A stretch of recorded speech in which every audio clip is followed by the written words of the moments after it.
మీ business ఏదైనా మీ ఊర్లో promotion చేయాలంటే అది సుమన్ టీవీతోనే సాధ్యం. ఇప్పుడే సంప్రదించండి. Hi, welcome to Suman TV. మీ వెంకటేష్. మనం ఇప్పుడు పల్నాడు జిల్లా కోటప్పకొండలో అయితే ఉన్నాం.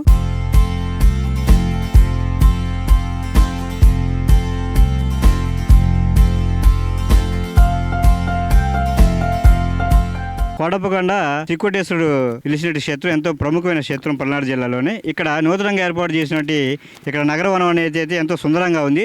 దానికి సంబంధించి కొన్ని విశేషాలు ఇప్పుడు మనం బీట్ ఆఫీసర్ జ్యోతి సార్ మనతో ఉన్నారు. వాళ్ళని అడిగి తెలుసుకునే ప్రయత్నం అయితే చేద్దాం. నమస్తే అండి, నా పేరు జ్యోతి కిరణ్ అండి. నేను ఇక్కడ ఫారెస్ట్ బీట్ ఆఫీసర్ని. సో ఇక్కడ నగరవనం అనేది ఎప్పుడు అభివృద్ధి చేశారు, అసలు దీన్ని పెట్టడానికి గల కారణాలు ఏంటి? ఇక్కడ నగరవనం అనేది 2023-24 మార్చిలో మనం స్టార్ట్ చేసాం సార్. దీనికి కేంద్రీయ నగరవనం అంటే కేంద్రీయ నగరవన యోజన స్కీమ్ కింద ఈ నగరవనం అనేది రైస్ చేయడం జరుగుతుంది. కేంద్రీయ నగరవన యోజన స్కీమ్ కింద మన ఆంధ్రప్రదేశ్లో దగ్గర 100 నగరవనాలు రైస్ చేయాలి అన్నదే ఒక ఉద్దేశం. అసలు ఈ నగరవనాలు పెట్టడానికి గల కారణం ఏంటంటే ప్రజలను అడవులకు మరింత చేరువ చేయాలి.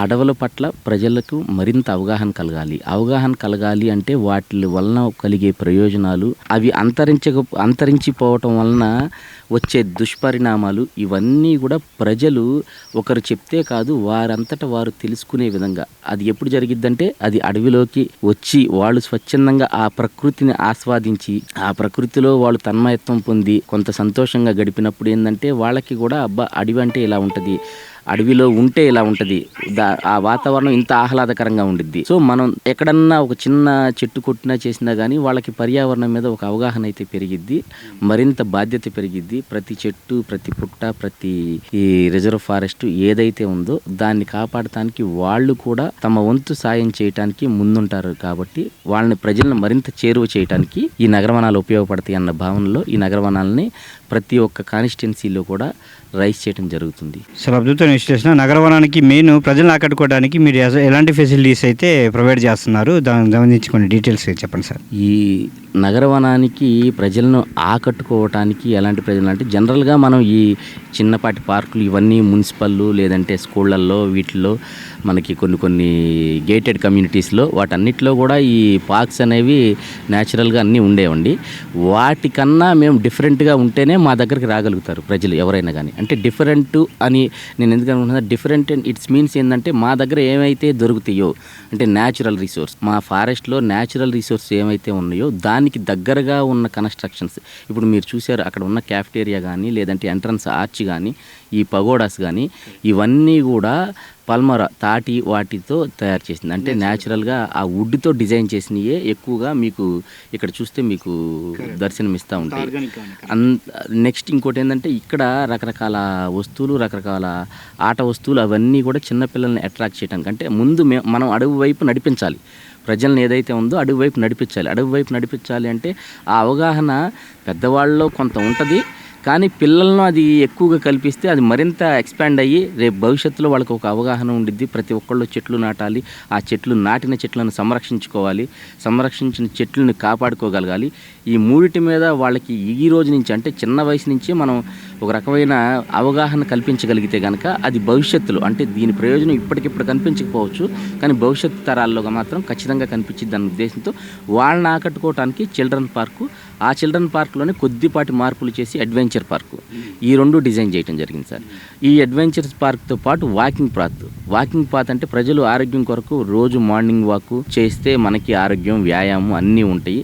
అది కూడా మనం రెగ్యులర్గా ఊర్లో లేదా మనం ఒక సిటీస్లో ఉంటాము లేకపోతే ఒక దీనిలో ఉంటాము, ఆ సిటీస్లో ఉన్న ఏరియాల్లో మనకేంటంటే అంత పొల్యూషను, కాలుష్యము ఇవన్నీ ఉంటాయి. ప్లస్ ఇంకొకటి ఏంటంటే మనం నడిచేది తార్ రోడ్డు మీద. సో ఆ తార్ రోడ్డు మీద నడవటం వలన ఏమవుతుందంటే జాగింగ్ చేసిన యొక్క దీది మనకి మోకాళ్ళ మీద పడుతుంది.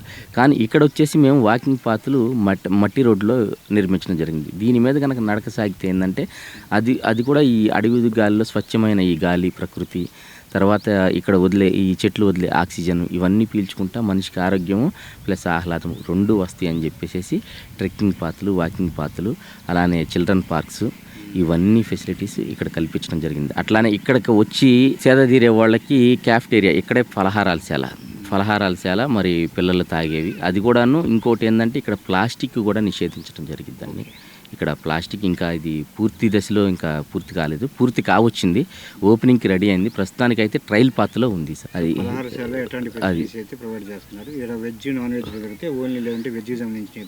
లేదు సార్, ఈ నగర వనాల మోటివే వాటి యొక్క భౌగోళిక పరిస్థితులు, స్థానిక పరిస్థితుల దృష్ట్యా డిజైన్ చేయబడతాయి సార్. ఇప్పుడు మా పల్నాడు జిల్లాలో 4 నగర వనాలు ఉన్నాయి. 1 కోటప్పకొండ నగరవనం, 2 దేవరంపాడు నగరవనం, 3 మాచర్ల నగరవనం, 4 వినుకొండ నగరవనం. సో ఇలా 4 నగరవనాలు ఉన్నాయి. ఒక్కొక్క దాని ప్యాటర్న్ వేరు. ఇప్పుడు దేవరంపాడు, కోటప్పకొండ 2 సైమల్టేనియస్గానే ఉంటాయి, ఎందుకంటే ఒక పుణ్యక్షేత్రాల దగ్గర ఆవిర్భవించినవి ఈ నగరవనాలు, ఇక్కడ డిజైన్ చేయబడ్డాయి. సో ఇక్కడ ఏంటంటే ఖచ్చితంగా నాన్ వెజ్ అనేది లేదండి, పూర్తిగా వెజిటేరియనే.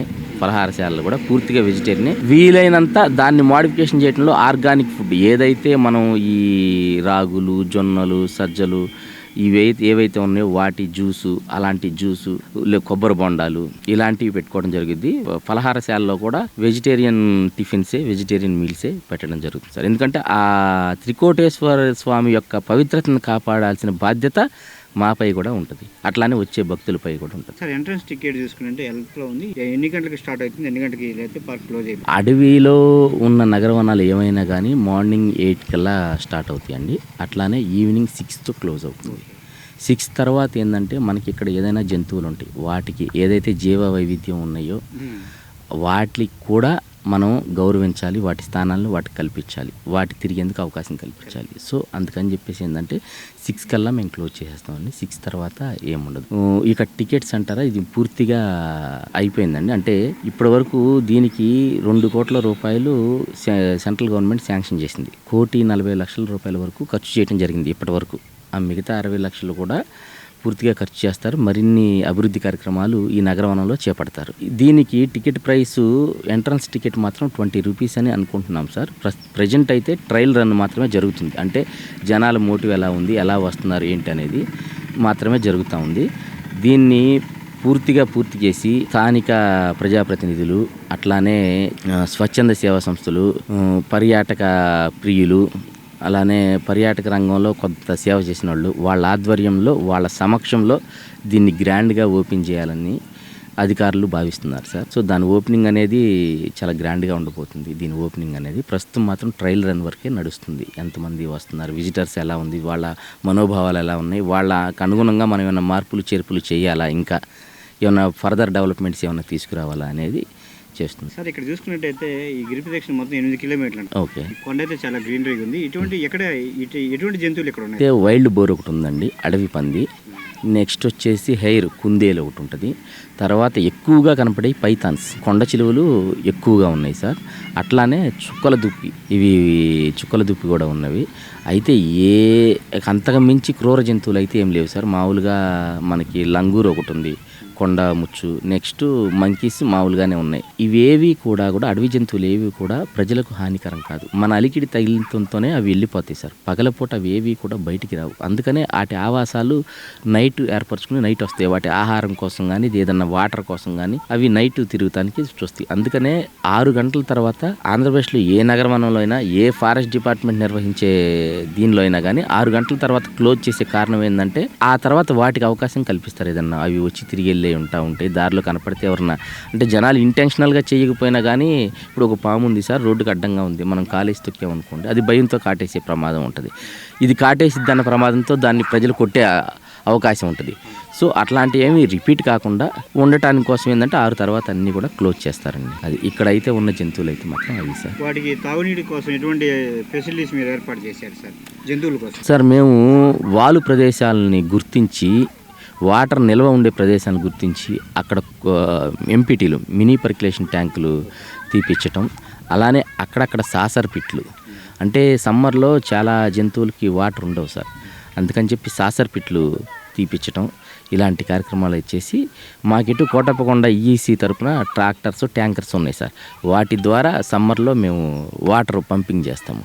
సో వాటికి ఇబ్బంది లేకుండా చేస్తాం. మన పవన్ కళ్యాణ్ గారు కూడా అటవీ శాఖ మంత్రి వారు ఉన్నారు కదా సార్. సో అతను ఏమైనా ఇన్వాల్వ్మెంట్ ఏమైనా ఈ పాలనలో కనపడుతుంది? ఖచ్చితంగా సార్. ఇప్పుడు ప్రస్తుతం మన డిప్యూటీ సీఎం శ్రీ కొణిదెల పవన్ కళ్యాణ్ గారు వారికి పర్యావరణం పట్ల, ప్రకృతి పట్ల, అడవుల పట్ల, అమితమైన పరిజ్ఞానం ఉంది సార్. అంటే అంతకుముందు వారి గురించి తెలియదు. వారు చదివిన పుస్తకాలు, ఈ మధ్యకాలంలో వారు ఇచ్చే స్పీచ్లు కానీ, లేదంటే వన మహోత్సవం నర్సరీలు రైస్ చేయటం కానీ, నర్సరీలు కూడా విరివిగా రైస్ చేయండి అని చెప్పేసి మాకు చెప్పారు. దానికి ఎన్ఆర్ఈఎస్ పథకాన్ని తోడు చేశారు. ఎక్కడైనా కానీ నర్సరీలు విరివిగా రైస్ చేయండి, లక్షల కొద్ది నర్సరీలు రైస్ చేయండి, ఆ నర్సరీల్లో రైస్ చేసిన మొక్కలు ప్రతి ఒక్కరికి అందించండి, మొక్క నాటించండి అని చెప్పారు సార్. పవన్ కళ్యాణ్ గారు మరి ఒక మాట చెప్పారు, ఏదైతే దేశవాళీ మొక్కలు ఉన్నాయో వాటికి ఎక్కువ ప్రిఫరెన్స్ ఇవ్వండి. దేశవాళీ మొక్కలు మన యొక్క సాంప్రదాయంతో పాటు అడవుల్లో ఉన్న వాటికి కొన్ని విశిష్టమైన గుణాలు ఉంటాయి అని చెప్పేసి మొన్న వన మహోత్సవం రోజున పవన్ కళ్యాణ్ గారు చెప్పారు. దేశవాళీ మొక్కలైన ఇప్పుడు వేప, రావి, మర్రి, దేవకాంచన, మారేడు, ఉసిరి ఇవన్నీ కూడా దేశవాళీ మొక్కలు. ఇంకా మరికొన్ని మొక్కలు చెప్పున్నారు. వాటిని పెంచడంలో ఆసక్తి చూపండి, ప్రజల్ని చైతన్యవంతులు చేయండి. అట్లానే అదే కాదండి, డిప్యూటీ సీఎం గారు వైల్డ్ లైఫ్ యానిమల్స్ మీద కూడా చాలా శ్రద్ధ వహిస్తున్నారు. మా శాఖ పట్ల ఆయన చాలా బాధ్యతగా ఉండి మమ్మల్ని ముందుండి నడిపిస్తున్నారు. ఈ 2వ తారీఖు నుంచి అక్టోబర్ 2 గాంధీ జయంతి రోజు నుంచి 8వ తారీఖు దాకా వైల్డ్ లైఫ్ వారోత్సవాలు సార్.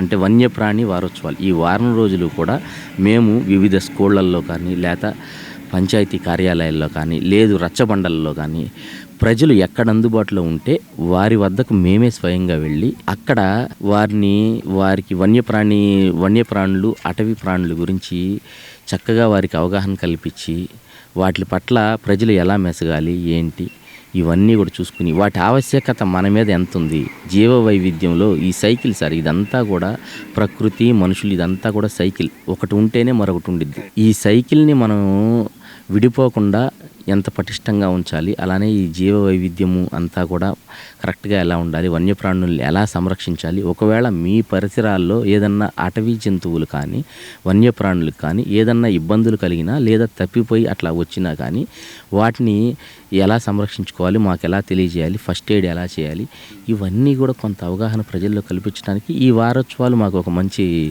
సహాయకారిగా ఉపయోగపడతాయి సార్. ప్రస్తుతం అదే పనుల్లోనూ అధికారులు అందరూ నిమగ్నులై ఉన్నారు. చూశారు కదా, మన బీటా ఆఫీసర్ జ్యోతి కిరణ్ సార్ అట్లా అద్భుతమైన విశ్లేషణ అయితే మనం తెలుసుకున్నాము. నగర వనాల గురించి చాలా అద్భుతంగా విశ్లేషణ చేశారు. సో ప్రజలందరూ కూడా నగర వనాలని ఈ ఫెసిలిటీస్ని అందరూ యూజ్ చేసేసుకొని అందరూ కూడా ప్రకృతికి ప్రేమలు అవ్వాలని చెప్పేసి సుమన్ టీవీ తరపున కోరుకుంటున్నాం.